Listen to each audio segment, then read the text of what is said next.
story begins with Kobe Bryant, who was accused of rape in 2003.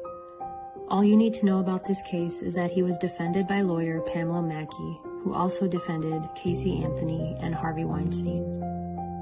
I will not go into the sordid details of that night, but what transpired is nothing short of bizarre. After the rape case, Kobe signed a 7-year contract for over $136 million.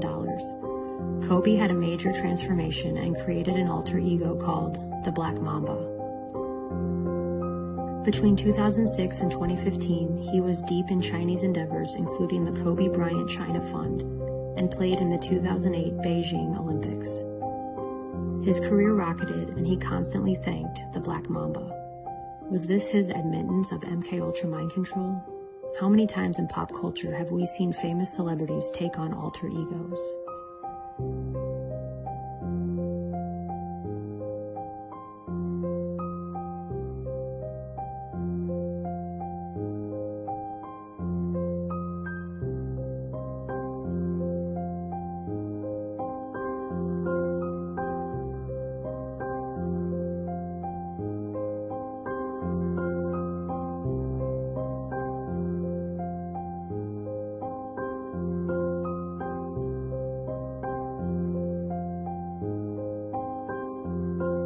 He once said, "I had to separate myself.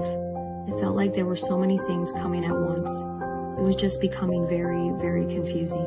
I had to organize things, so I created the Black Mamba." If you are new to this subject, you might be thinking, it's just an act, it's just Hollywood. It's not. At the highest levels, you cannot reach mass fame without sacrificing something or being controlled.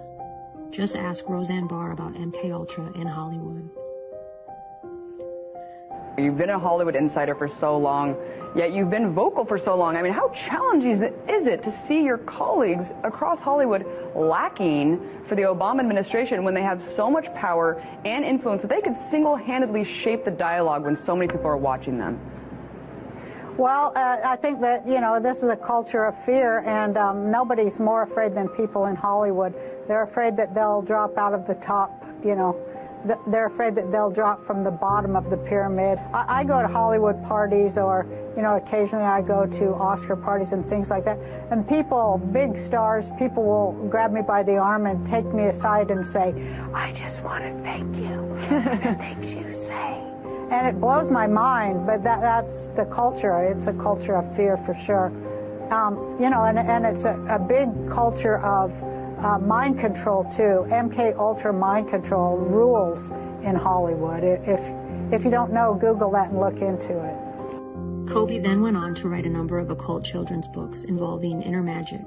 The last children's book he was writing was deleted by the author after Kobe died. The author claimed, "I deleted it.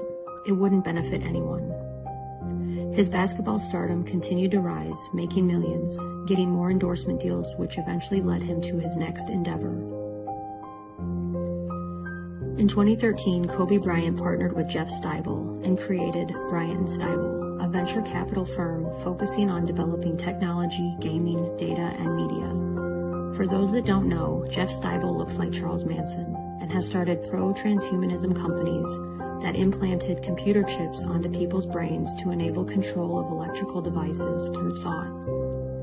He innovated the convergence of mind and machine, among other creepy ventures.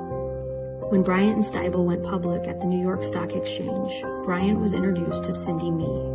Cindy is the creator of an online children's education initiative called VIP Kid, which is backed by the Chinese Communist Party out of Beijing.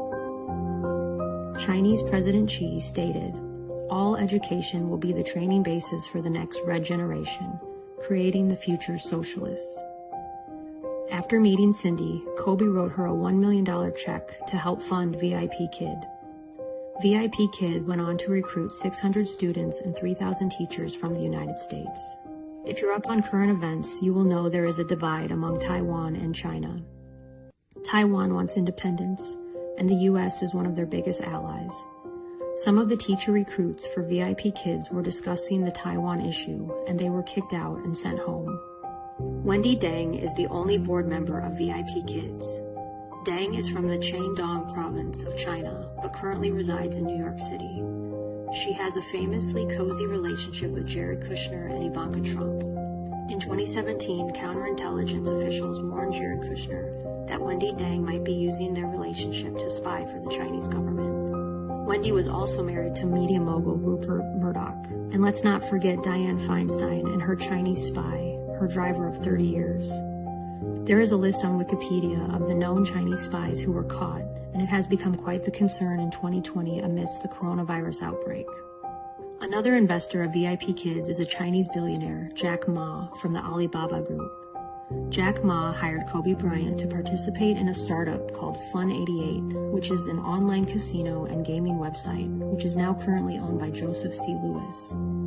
Joseph C. Lewis teamed up with George Soros on foreign exchange trade deals and is the main investor in Tavistock, and in 2007 made an $864 million investment in Bear Stearns.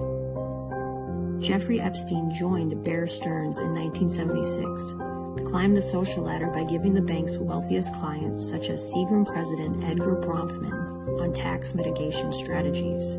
If you remember, Edgar Bronfman's daughter Claire pleaded guilty in the Nexium sex slave case and is now in prison.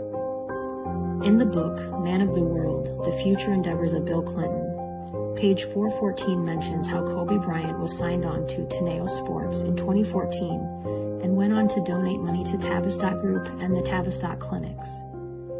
One of the best-kept secrets of the Tavistock Group is that it's funded by the Rockefeller family and the Chinese Communist Party.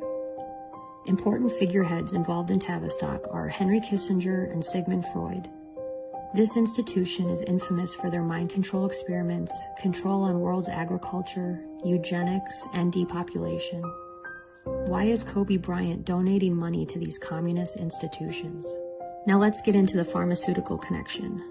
John Kapoor, the big investor of high-tech pharmaceuticals and executive of Insys Therapeutic Corporation, is now serving 66 months in prison for lacing his Black Mamba Hyper-Rush energy pills with opioids.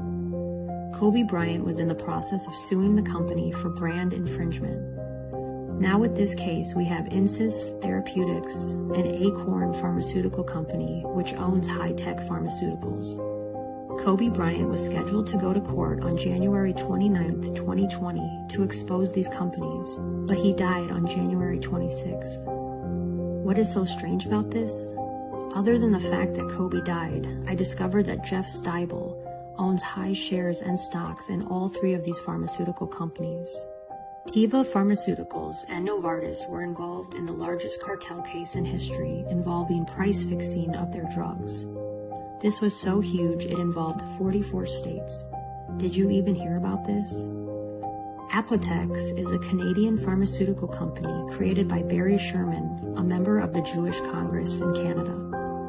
Barry Sherman and his wife were involved in a honeypot scandal of sending a woman to Teva Pharmaceuticals in Israel to seduce a high-ranking executive to get him to extract information about the patent for Azilect, the cure for Parkinson's disease.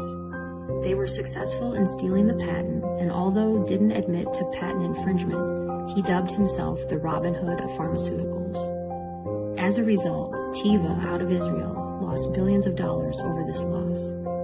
Barry and his wife Honey were found strangled to death in their home in 2017. I also discovered that Apotex was a partner of the Clinton Foundation, and they provided generic vaccines to the Clintons' Haiti project.